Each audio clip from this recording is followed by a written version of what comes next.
ஆண்டவரும் இரட்சகருமாகிய இயேசு கிறிஸ்துவின் ஈடு இணையற்ற நாமத்திலே உங்கள் அனைவருக்கும் எனது அன்பின் நல்வாழ்த்துக்களை தெரிவித்துக் கொள்வதிலே மகிழ்ச்சி அடைகின்றேன். இந்த 2020ஆம் ஆண்டிலே 6 மாதங்களையும் கடந்து 7வது மாதத்திலே அடியெடுத்து வைப்பதற்கு இன்றைக்கு ஆண்டவர் கிருபை செய்திருக்கின்றார். அதற்காக நாம் ஆண்டவருக்கு நன்றி செலுத்தி அவரை ஆராதிக்கப் போகின்றோம். ஆண்டவர் கொடுக்கின்ற வார்த்தைகளை தியானிக்கப் போகின்றோம். ஆண்டவர் இந்த ஆராதனையை ஆசீர்வதித்து தரும்படி நாம் ஆண்டவரை நோக்கி ஜெபம் செய்வோம். தேவன் நமக்கு அடைக்கலமும் பலனும் ஆபத்து காலத்தில் அனுகூலமான துணையுமானவர். அன்பின் ஆண்டவரே, இந்த மனமகிழ்ச்சியான புதிய மாதத்திற்காக நன்றியோடு உம்மை துதிக்கிறோம், உம்மை ஸ்தோத்திரிக்கின்றோம். கடந்த 6 மாதங்களும் எங்களோடு கூட இருந்து நீர் எங்களை நடத்தி வந்த பாதைகளை திரும்பி பார்த்து மனதார உமக்கு நன்றிகளையும் ஸ்தோத்திரங்களையும் ஏறெடுக்கின்றோம். இந்த புதிய மாதம் முழுவதும் உம்முடைய தெய்வீக பிரசன்னம் எங்கள் ஒவ்வொருவரையும் வழிநடத்த வேண்டும் என்று நாங்கள் செபிக்கின்றோம். உம்முடைய பலத்த கரத்திற்குள்ளாக எங்களை ஒப்புக் கொடுக்கின்றோம். ஆண்டவர், இந்த ஆராதனையை நீர் எங்களுக்கு ஆசீர்வதித்து தாரும். உம்முடைய பிரசன்னத்தினாலே நிரப்பி நீர் வழி நடத்தும். இயேசு கிறிஸ்துவின் மூலம் வேண்டிக் கொள்கிறோம் அன்பின் ஆண்டவரே, ஆமென். நாம் அனைவரும் இணைந்து ஆண்டவருடைய சமூகத்திலே அவரை போற்றி துதிக்கும்படியாக இந்நாள் வரைக்கும் நம்மை நடத்தி வந்த ஆண்டவருக்கு நன்றி செலுத்தும்படியாக கீர்த்தனையிலே 360வது பாடல், எந்நாளுமே துதிப்பாய் என் ஆத்துமாவே நீ எந்நாளுமே துதிப்பாய் என்ற பாடலை என்னோடு கூட இணைந்து பாடி ஆண்டவருடைய நாமத்தை மகிமைப்படுத்துங்கள்.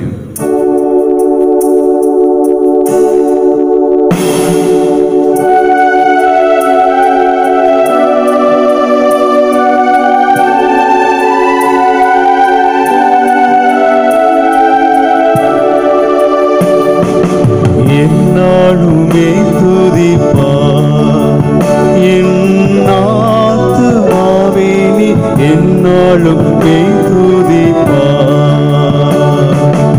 இந்நாள் வரையிலே உன்னதனார் செய்த இந்நாள் வரையிலே உன்னதனார் செய்த எண்ணில்லா நன்மைகள் யாவும் மறவாது எந்நாளுமே துதிப்பாய்.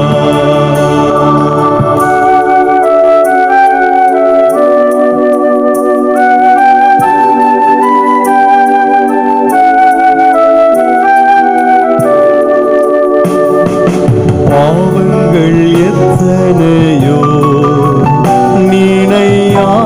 நினையாதிருந்தாரும் பாவங்கள் எத்தனையோ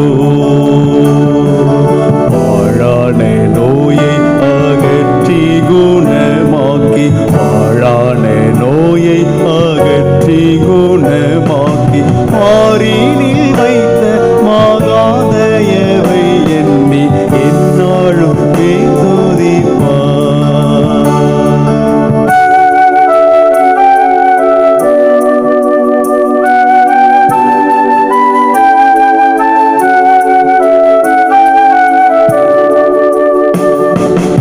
எத்தனையோ கிருபை உன்னுயிர்க்கு செய்தாரே எத்தனையோ கிருபை.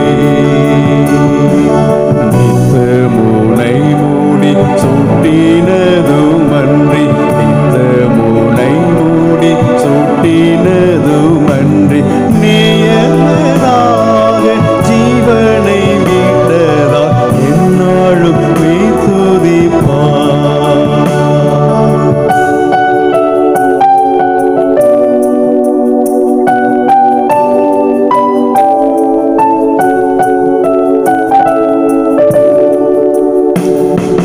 நன்மையால் உன் வாயை நீரை தாரே பூர்த்தியாய் நன்மையால் உன் வாயை உன்வயது கழுகை போல் பலங்கொண்டு உன்வயது கழுகை போல் பலங்கொண்டு ஓங்கு இளமை போலாகவே செய்த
அன்புக்குரியவர்களே, இந்நாள் வரைக்கும் நம்மை நடத்தி வந்த இந்த ஆண்டவரை உள்ளத்தின் ஆழத்திலிருந்து துதித்து அவரை போற்றாமல் இருக்கவே முடியாது.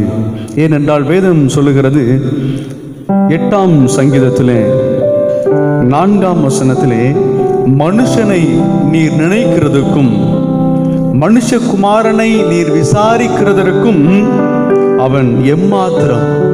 மனுஷனை விசாரிக்கிறதற்கு அவன் எம்மாத்திரம்.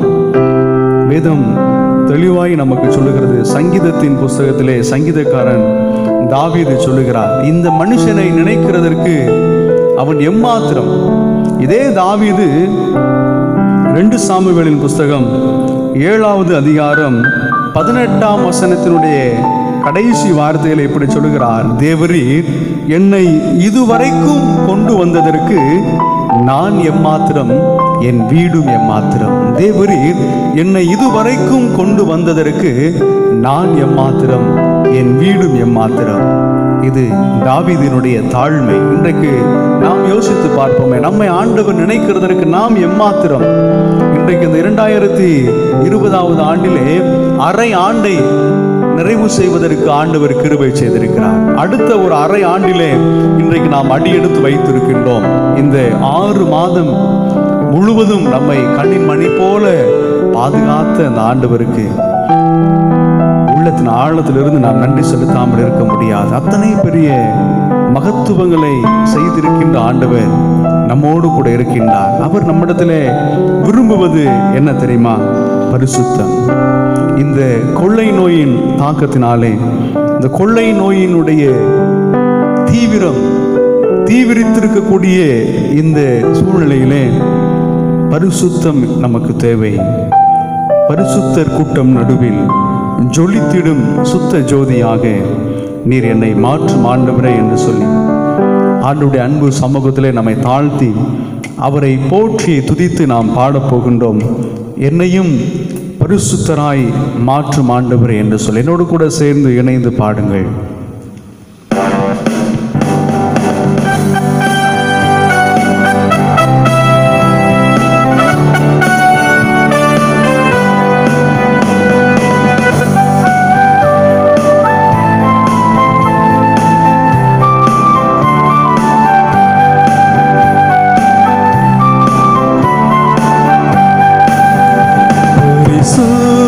கூட்டம் நடுவில் ஜொலித்திடும் சுத்த ஜோதியே, அருவியே யுவேளையில் அடிய நெஞ்சம் வாரீரோ.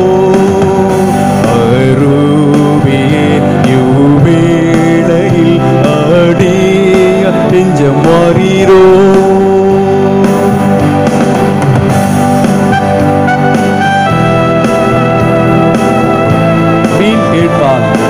பாம்பை அருள்வாருண்டோ, கல் தின்ன கொடுக்கும் பெற்றோருண்டோ, கொல்லாதோர் கூட செய்திடார் நற்பிதா நமக்கு நலம் அருள்வார்.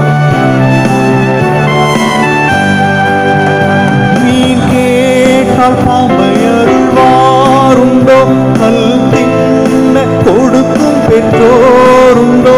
மீன் கேட்டால் பாம்பை அருள்வாருண்டோ, கல் தின்ன கொடுக்கும் பெற்றோருண்டோ. புல்லாத கூட செய்திடார் நற்பீதம் அருள்வார். புல்லாத கூட செய்திடார் நற்பீதம் அருள்வார்.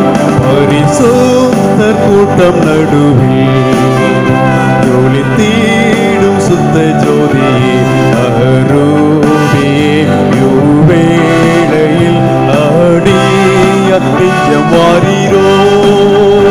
அருவியே யுவேளையில் அடிய நெஞ்சம் வாரீரோ.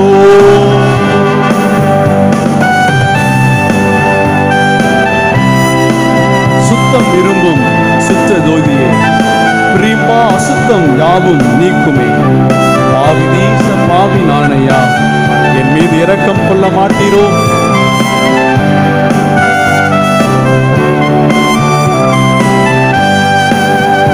சுத்தம் விரும்பும் ஜோதியே விரும்பா அசுத்தம் யாவும் நீக்குமே. சுத்தம் விரும்பும் சுத்த ஜோதியே அசுத்தம் யாவும் நீக்குமே. பாவி நீச பாவி நானையா, தேவா இரக்கம் கொள்ள மாட்டீரோ. பாவி நீச பாவி நானையா, தேவா இரக்கம் கொள்ள மாட்டீரோ. பரிசுத்த கூட்டம் நடுவில் ஜோடி தேடும் சுத்த ஜோதியே அவரூபியே வேளையில் அடிய நெஞ்சம் மாறீரோ. அவரூபியே வேளையில் அடிய நெஞ்சம் மாறீரோ. வாரும் தந்தையே, இந்த உள்ளத்தை யாரும் காணா உள் அலங்கோலத்தை மனம் நொந்து மருளுகிறேன். பரிசுத்தம் வேண்டும் என்று கெஞ்சுகிறேன்.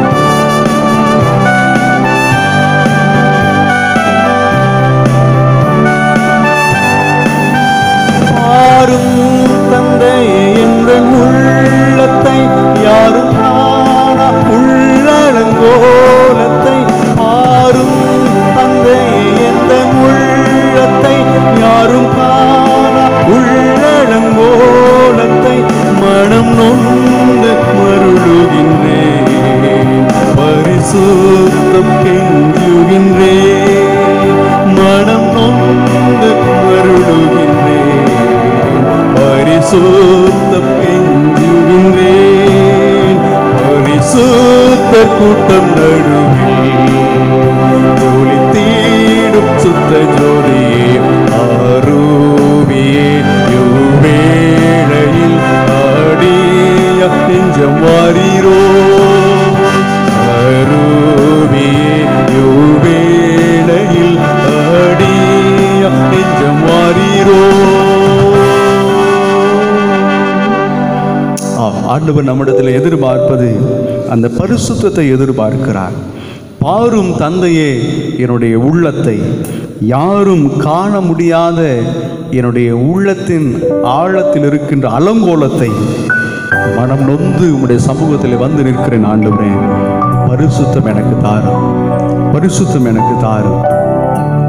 இந்த பாடலினுடைய கடைசி சரணம் இப்படி சொல்லுகிறது: துணை வேண்டும் தகப்பனே உலகிலே, என்னை எதிர்க்கும் சக்திகள் பல உண்டு. என் ஜீவன் எல்லை எங்கிலும் பரிசுத்தம் என எழுதும். இன்றைக்கு இந்த கொள்ளை நோயினுடைய தாக்கம் அதிகரித்து கொண்டிருக்கிற இந்த சூழ்நிலையிலே ஆண்டவரே, உம்முடைய துணை இல்லாமல் என்னால் ஒன்றும் செய்யவே முடியாது. இந்த உலகத்திலே நாங்கள் மடிந்து போகக்கூடிய சூழ்நிலை நிறைய இருக்கிறது. துணை வேண்டும் ஆண்டவரே. நீர் எங்களுக்கு அடைக்கலமாக, எங்களுக்கு கோட்டையாக, எங்களுக்கு பாதுகாவலராக இருக்கின்றீர். உங்களுடைய துணை வேண்டும். எங்களுடைய வாழ்வு முழுவதும் பரிசுத்தம் பரிசுத்தம் என்கின்ற எண்ணத்திலே நாங்கள் வாழ வேண்டும். நீர் உதவி செய்யும் ஆண்டவரே, நீர் உதவி செய்யும் ஆண்டவரே என்று சொல்லி அப்படியே நாம் ஜெப நிலையில் இருந்தவாறே என்னோடு கூட சேர்ந்து ஆண்டவருடைய நாமத்தை மகிமைப்படுத்துவீர்களா?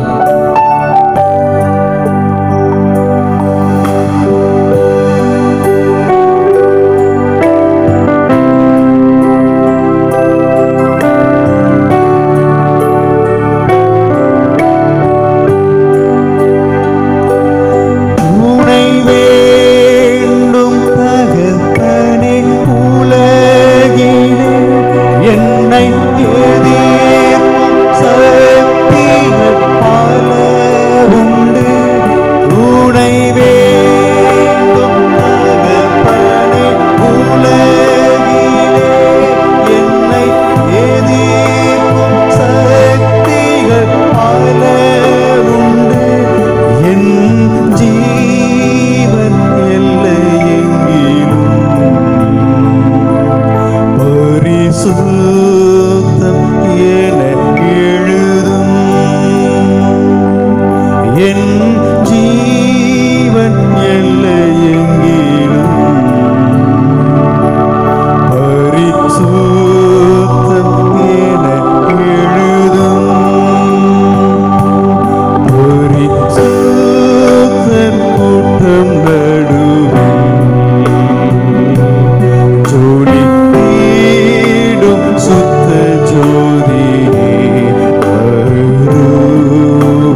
இல்லாமல் எங்களால் ஒன்றும் செய்ய முடியாது.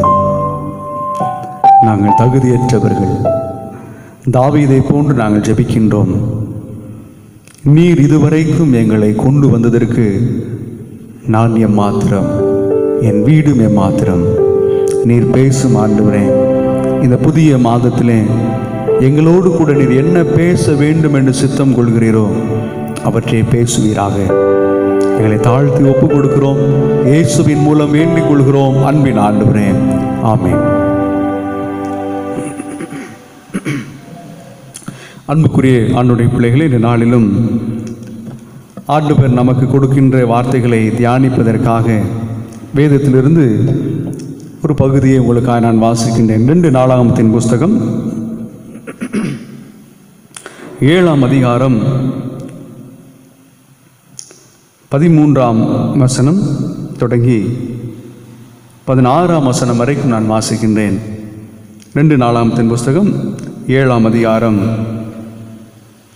13ஆம் வசனம் தொடங்கி, நான் மழை இல்லாதபடிக்கு வானத்தை அடைத்து அல்லது தேசத்தை அழிக்க வெட்டுக்கிளிகளுக்கு கட்டளையிட்டு அல்லது என் ஜனத்திற்குள் கொள்ளை நோயை அனுப்பும்போது என் நாமம் தரிக்கப்பட்ட என் ஜனங்கள் தங்களை தாழ்த்தி ஜெபம் பண்ணி என் முகத்தை தேடி தங்கள் பொல்லாத வழிகளை விட்டு திரும்பினால் அப்பொழுது பரலோகத்தில் இருக்கிற நான் கேட்டு அவர்கள் பாவத்தை மன்னித்து அவர்கள் தேசத்துக்கு சேமத்தை கொடுப்பேன். இந்த ஸ்தலத்திலே செய்யப்படும் ஜெபத்திற்கு என் கண்கள் திறந்தவைகளும் என் செவிகள் கவனிக்கிறவைகளுமாயிருக்கும்.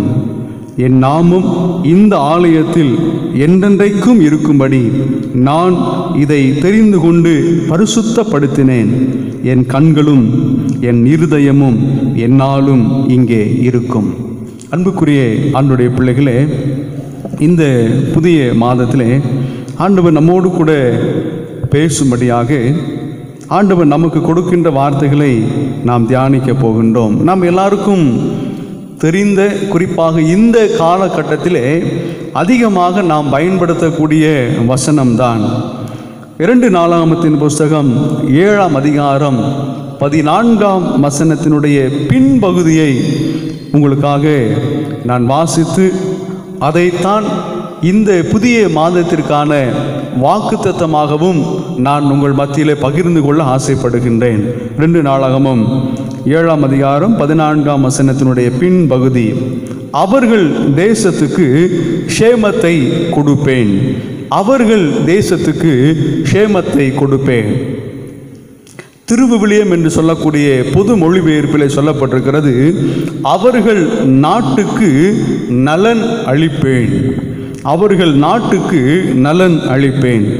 ஆங்கில மொழிபெயர்ப்பு அழகாய் சொல்லப்பட்டிருக்கிறது, I will heal their land, I will heal their nation என்று சொல்லப்பட்டிருக்கிறது. அவர்கள் தேசத்தை நான் சுகப்படுத்துவேன் என்று சொல்லுகிறார். க்ஷேமம் என்று சொல்லும் பொழுது ஆங்கிலத்திலும் நல்ல பொது மொழிபெயர்ப்பிலும் சொல்லப்பட்டிருக்கக்கூடிய வார்த்தை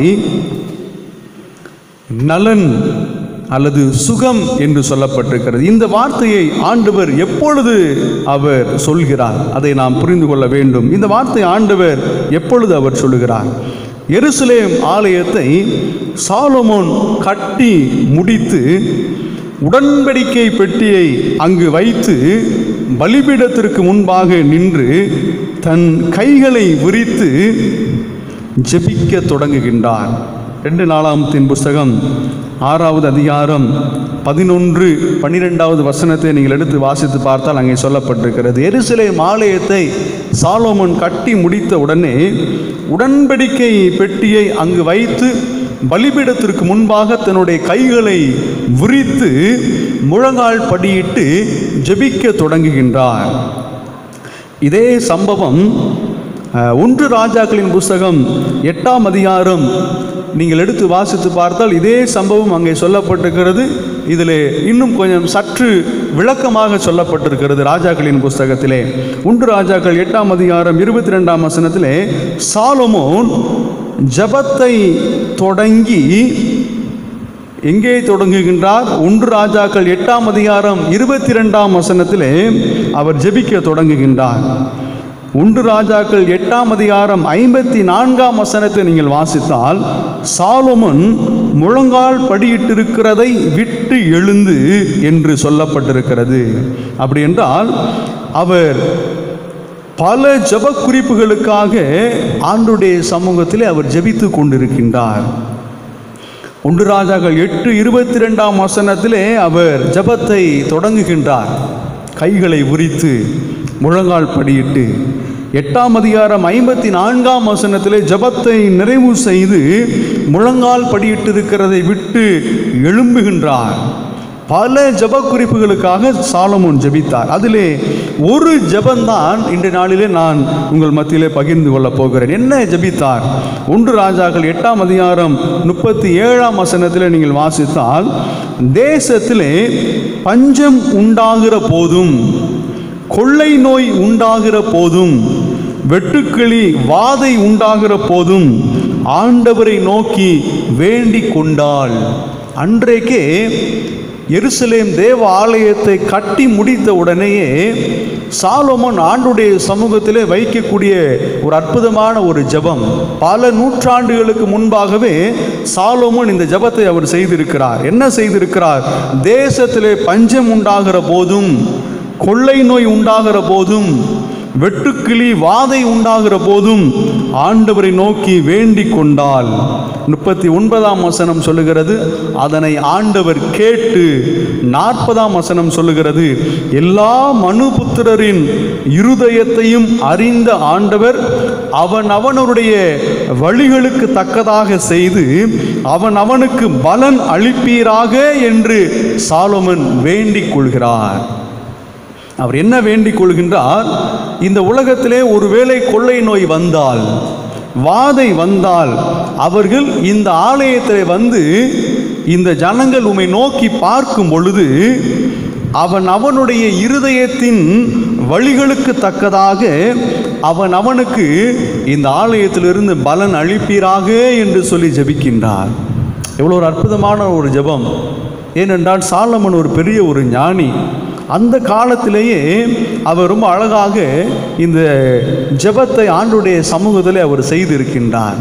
அதிலும் தெளிவாய் அவர் சொல்லுகிறார் பாருங்க, கொள்ளை நோயும் வாதையும் பஞ்சமும் வரும்போது அவனுடைய இருதயத்தை அறிந்து அவனுடைய வழிகளுக்கு தக்கதாக பலன் கொடும் ஆண்டவரே என்று சாலொமோன் மிகவும் பகிரங்கமாக ஊக்கமாக ஜெபிக்கின்றார்.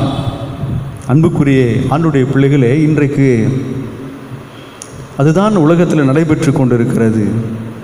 ஏன் கொள்ளை நோய் இன்றைக்கும் சரியாகவில்லை? அதனுடைய வீரியம் தீவிரித்து கொண்டே இருக்கிறது என்று சொல்லி நான் யோசித்து கொண்டிருக்கும் பொழுது இந்த சம்பவத்தை வாசித்தேன். ரொம்ப ஆச்சரியமாக இருந்தது. அன்றைக்கே சாலொமோன் சொல்லி வைத்திருக்கின்றார், பஞ்சம் வரும், கொள்ளை நோய் வரும். இப்படிப்பட்ட ஒரு சூழ்நிலையிலே ஆலயம் ஒன்றே, ஆண்டவர் ஒன்றே ஆதரவு என்பதை தெரிந்து வைத்திருக்கின்றார். அதிலும் இப்படிப்பட்ட ஒரு கொடுமையான ஒரு சூழ்நிலையிலே அவனுடைய இருதயத்தின் நல்ல வழிகளுக்கு தக்கதாக நீர் அவனுக்கு பலன் கொடும் ஆண்டவரே என்று அவர் சொல்லி வைத்திருக்கின்றார். அப்போ நம்முடைய இருதயம் எப்படி இருக்கிறது? அதனால்தான் நான் பாடினேன், பரிசுத்தர் கூட்டம் நடுவில் ஜொலித்திடும் சுத்த ஜோதியே. பரிசுத்தராக வாழ்வதற்கு ஆண்டவர் இந்த காலத்திலே நம்மை அதிகமாக எதிர்பார்க்கின்றார். சாலொமோன் இப்படி ஜெபம் பண்ணி முடிக்கிற போது 2 நாளாகமத்தின் புஸ்தகம் 7ஆம் அதிகாரம் 1 வசனத்திலே கர்த்தருடைய மகிமை ஆலயத்தை நிரப்பிற்று என்று சொல்லப்பட்டிருக்கிறது. அவர் இப்படி பாரத்தோடு ஜெபித்து முடித்ததற்கு பிற்பாடு ஆண்டவருடைய மகிமை ஆலயத்தை நிரப்பிற்று. 3ஆம் வசனம் சொல்லுகிறது, இஸ்ரவேல் மக்கள் எல்லாரும் அந்த மகிமையை கண்டு தரையிலே முகம் குப்பர விழுந்து கர்த்தர் நல்லவர், அவர் கிருபை என்றும் உள்ளது என்று சொல்லி துதிக்க தொடங்கிவிட்டார்கள். 12ஆம் வசனத்தில், அதற்கு பின் கர்த்தர் இரவிலே சாலொமோனுக்கு தரிசனமாகி நான் உன் விண்ணப்பத்தை கேட்டேன். அப்போ ஆண்டவருடைய சமூகத்திலே சாலமோன் தன்னுடைய கைகளை உரித்து முழங்கால் படியிட்டு ஜெபித்த அந்த ஜெபத்தை ஆண்டவர் கேட்டிருக்கிறார். அப்போ இந்த கொள்ளை நோய், வாதை, பஞ்சம் இவற்றிற்கெல்லாம் நீர் இப்படி பதில் தர வேண்டும் என்று சொல்லி ஜெபித்த அந்த ஜெபத்திற்கும் ஆண்டவர் பதில் கொடுக்கிறவராக, அங்கீகரிக்கிறவராக இருக்கின்றார். இப்போ ஒரு தரிசனமானதற்கு பிற்பாடு நான் உன் ஜெபத்தை, உன் விண்ணப்பத்தை கேட்டேன் என்று சொல்லி கர்த்தர் ஒரு முக்கியமான காரியத்தை 13ஆம் வசனத்திலே தெளிவாக அவர் சொல்லுகிறதை நீங்கள் புரிந்து கொள்ள வேண்டும். ரொம்ப ஒரு முக்கியமான வசனம். பலமுறை நான் படித்திருந்தாலும் இன்றைக்கு அது என்னுடைய மனதிலே தொடுகிறது. இப்படியெல்லாம் ஜெபித்ததற்கு பிற்பாடு நான் உன் விண்ணப்பத்தை கேட்டேன் என்று சொல்லி சாலோமோனுக்கு ஆண்டவர் பதில் சொன்னதற்கு பிற்பாடு ஆண்டவர் ஒரு காரியத்தை சாலோமோனுக்கு சொல்ல விரும்புகிறார். அது என்ன காரியம்? அவர் சொல்லுகிறார் பாருங்க, 13ஆம் வசனத்திலே, நான் மழை இல்லாதபடிக்கு வானத்தை அடைத்து அல்லது தேசத்தை அழிக்க வெட்டுக்கிளிகளுக்கு கட்டளையிட்டு அல்லது என் ஜனத்திற்குள் கொள்ளை நோயை அனுப்பும்போது, அவர் அதைத்தான் தெளிவாக ஆண்டவர் சொல்லுகிறார். இப்படியெல்லாம் கொள்ளை நோய் வந்தால் ஆண்டவரே அவனுடைய இருதயத்திற்கு தக்கதாக பலன் தாரும் என்று சொல்லி சாலமோன் ஜெபித்ததற்கு பிற்பாடு ஆண்டவர் என்ன வார்த்தையை சொல்ல விரும்புகிறார்? ஒருவேளை தேசத்திலே மழை இல்லை, ஒருவேளை தேசத்திலே வெட்டுக்கிளிகள், ஒருவேளை இந்த தேசத்திலே கொள்ளை நோய், இவற்றை நான் அனுப்பும்போது, 14ஆம் வசனம், என் நாமம் தரிக்கப்பட்ட என் ஜனங்கள். அதுதான் இந்த வசனத்தை படிப்பதற்கு முன்பாக இவ்வளோ காரியத்தை நாம் புரிந்து கொள்ள வேண்டியது இருக்கிறது. என் நாமம் தரிக்கப்பட்ட ஜனங்கள் தங்களை தாழ்த்தி ஜெபம் பண்ணி தங்கள் பொல்லாத வழிகளை விட்டு திரும்பினால் அவர்கள் தேசத்துக்கு சேமத்தை கொடுப்பேன். சாலமோனும் ஜெபிக்கின்றார், அவருடைய ஜெபத்திற்கு பதில் கிடைத்து விட்டது. ஜெபித்த சாலோமோனிடத்தில் ஆண்டவரும் சொல்லுகிறார், இப்படி இருந்தால் நான் இதை செய்வேன் என்று ஆண்டவர் சொல்லுகிறார். மக்கள் ஒவ்வொருவரும் தங்கள் மனம் போன போக்கிலே வாழ்வதினாலேயே கொள்ளை நோய் வரும்போது அவனவன் வழிகளுக்கு தக்கதாக பலன் கொடும் என்று சாலமோன் வேண்டுதல் செய்திருக்கிறார். அன்றைக்கு அது நடந்திருக்கிறது. மக்கள் அவரவர் மனம் போன போக்கிலே வாழ்ந்து கொண்டிருக்கிறார்கள். கடவுளுக்கு கொடுக்கக்கூடிய முக்கியத்துவம், கடவுளை குறித்த பயம் சற்றும் இல்லாததினால்தான் இப்படிப்பட்ட ஒரு வார்த்தையை சொல்லி ஒரு ஜெப குறிப்பை ஆண்டுடைய சமூகத்திலே சாலமோன் வைக்கிறார். அவர் வைத்ததற்கு பிற்பாடுதான் ஆண்டவர் தனது காரியத்தை அவர் சொல்லுகிறார். ஒருவேளை மழை இல்லை என்றாலும் வெட்டுக்கிளிகள் தேசத்திலே அது பெரிய தொந்தரவை ஏற்படுத்தினாலும், கொள்ளை நோய் வந்தாலும், இன்னைக்கு இது மூன்றுமே நடந்து கொண்டு இருக்கிறது. நாம் எதிர்பார்த்த மழை இல்லை, பல இடங்களிலே வெட்டுக்கிளிகள் சேதப்படுத்துகிறது என்று பார்த்தோம். இன்றைக்கு கொள்ளை நோய் நமது வீட்டுக்கு அருகிலேயே நம்மை பயமுறுத்தி கொண்டிருக்கின்றது.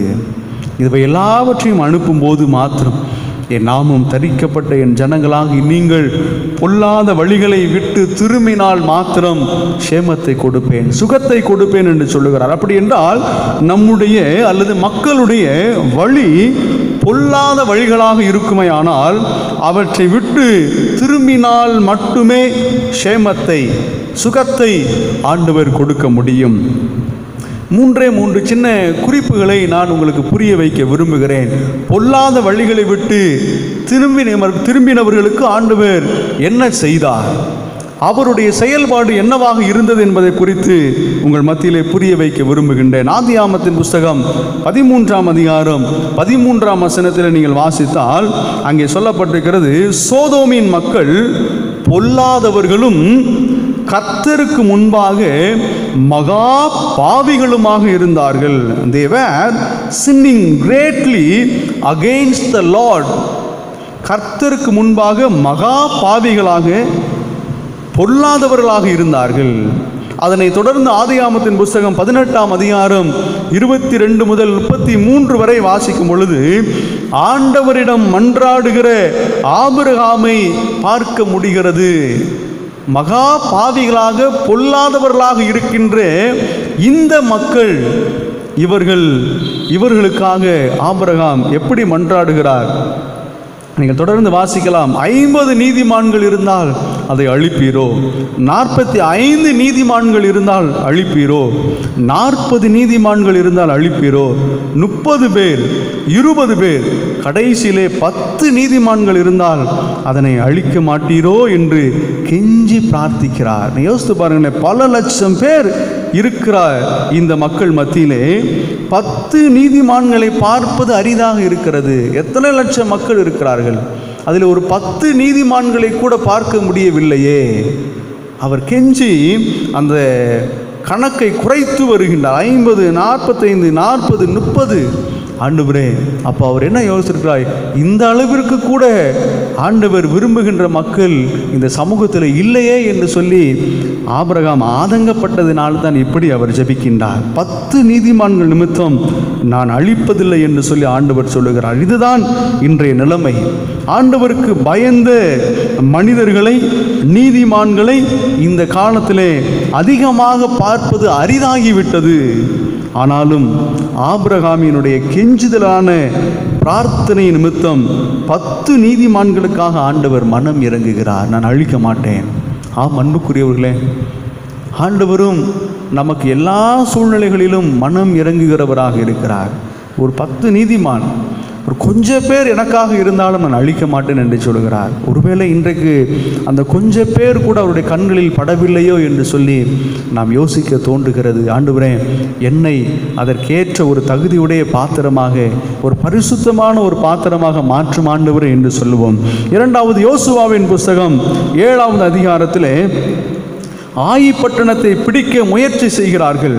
ஆனால் மிக சிறிய மக்கள் கூட்டமாகிய ஆயி பட்டணத்திற்கு முன்பாக இஸ்ரவேலர்கள் விழுந்து போனார்கள். 6ஆம் வசனம் முதல் 9ஆம் வசனம் வரைக்கும் பார்த்தால், இப்பொழுது யோசுவா ஆண்டவரிடத்தில் கேள்வி கேட்டு மன்றாடுகிறார். ஏன் ஆண்டவரே, நான் என்ன சொல்லுவேன்? உயிருள்ள வரைக்கும் ஒருவனும் உன் மீது கை போட முடியாது என்று சொன்னீரே, இப்பொழுது நான் என்ன செய்ய போகிறேன்? அதுவெல்லாம் இருக்கட்டும், உம்முடைய மகத்தான கிரியைக்கு நீர் என்ன செய்ய போகிறீர் என்று சொல்லி அவர் கேள்வி கேட்டார். 11ஆம் வசனத்தில் ஆண்டவர் சொல்லுகிறார், இஸ்ரவேலர் பாவம் செய்தார்கள், நான் அவர்களுக்கு கட்டளையிட்ட என் உடன்படிக்கையை அவர்கள் மீறினார்கள் என்று சொல்லப்பட்டிருக்கிறது. 12ஆம் வசனத்தில், எனவே சத்துருக்களுக்கு முன்பாக நிற்கக்கூடாமல் விழுந்து போனார்கள். நீங்கள் சாபத்தீடானதை உங்கள் நடுவில் இருந்து நிக்கிரகம் பண்ணாவிட்டால் இனி உங்களோடு இரேன். நம்முடைய ஆண்டவர் விரும்பாத காரியங்களை நம்முடைய வாழ்வில் இருந்து நிக்கிரகம் பண்ணாவிட்டால், இந்த கொள்ளை நோயின் தாக்கத்திலிருந்து நான் உங்களோடு இரேன் என்று ஆண்டவர் சொல்லிவிட்டால் நாம் என்ன செய்ய முடியும்? நாம் ஒன்றுமே செய்ய முடியாது. நடந்த விஷயத்தை நீங்கள் கவனிக்கலாம். பொல்லாத காரியங்களை செய்த ஒரு மனிதனாகிய ஆகா நிமித்தம் ஒட்டுமொத்த மக்கள் கூட்டமும் ஆண்டவருடைய பார்வையில் பாவம் செய்தவர்களாக மாறி போனார்கள். 20ஆம் வசனத்திலே, கர்த்தருக்கு விரோதமாக பாவம் செய்தேன் என்று ஆகான் பகிரங்கமாக அறிக்கை செய்தார். ஒவ்வொரு தனி மனிதனும் தன் பொல்லாத காரியங்களை விட்டு திரும்ப வேண்டும் என்று சொல்லி ஆண்டவர் விரும்புகின்றார். 3வதாக யோனாவின் புஸ்தகம் 3ஆம் அதிகாரத்திலே 40 நாட்களுக்குள்ளாக நினிவே கவிழ்க்கப்படும் என்று எச்சரிப்பின் சத்தத்தை கொடுத்த உடனேயே 5ஆம் வசனத்திலே, மனிதர்கள் பெரியோர் முதல் சிறியோர் மட்டும் ரட்டுடுத்தி உபவாசம் எடுக்க தொடங்குகிறார்கள். 8ஆம் வசனத்திலே, மிருகங்களும் ரட்டினால் மூடிக்கொண்டு ஆண்டவரை நோக்கி மன்றாட தொடங்குகிறது. 10ஆம் வசனம் சொல்லுகிறது, இந்த மக்கள் தங்கள் பொல்லாத வழிகளை விட்டு திரும்பினார்கள் என்று ஆண்டவர் அவர்களுடைய கிரியைகளை பார்த்து தாம் அவர்களுக்கு செய்வேன் என்று சொல்லியிருந்த தீங்கை குறித்து மனஸ்தாபப்பட்டு அதை செய்யாதிருந்தார்.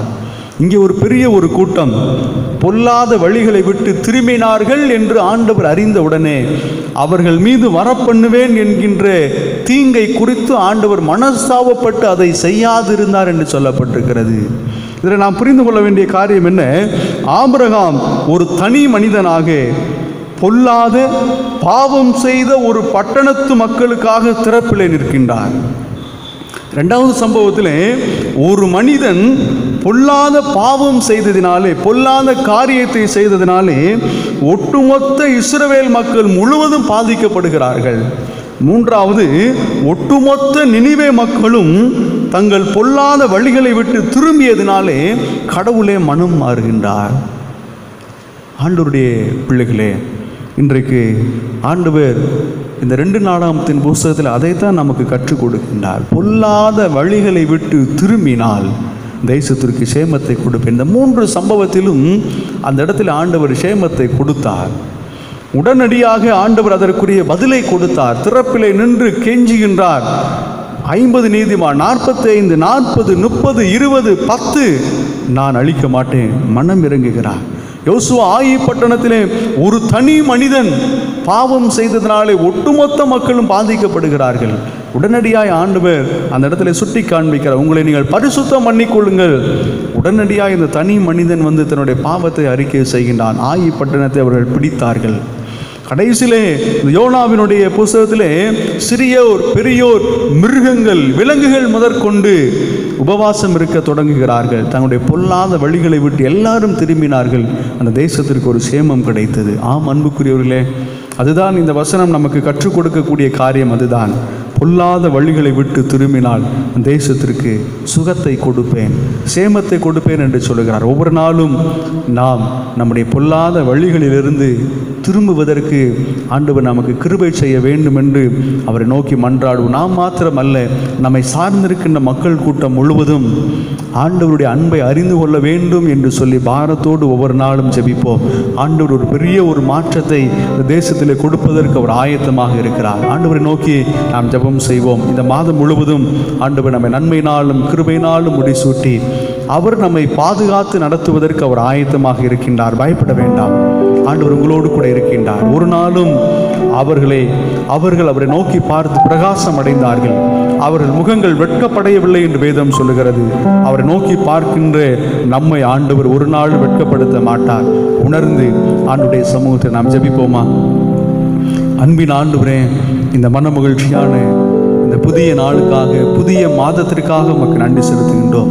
இந்த 7வது மாதம் முழுவதும் எங்களோடு கூட துணையாக இருந்து நீர் வழி நடத்த வேண்டும் என்று நாங்கள் செபிக்கிறோம். ஆண்டவரே, எங்களுக்காக மனம் இறங்குகிறவர் நீர் மாத்திரம் என்பதை தெளிவாக நாங்கள் அறிந்திருக்கின்றோம்.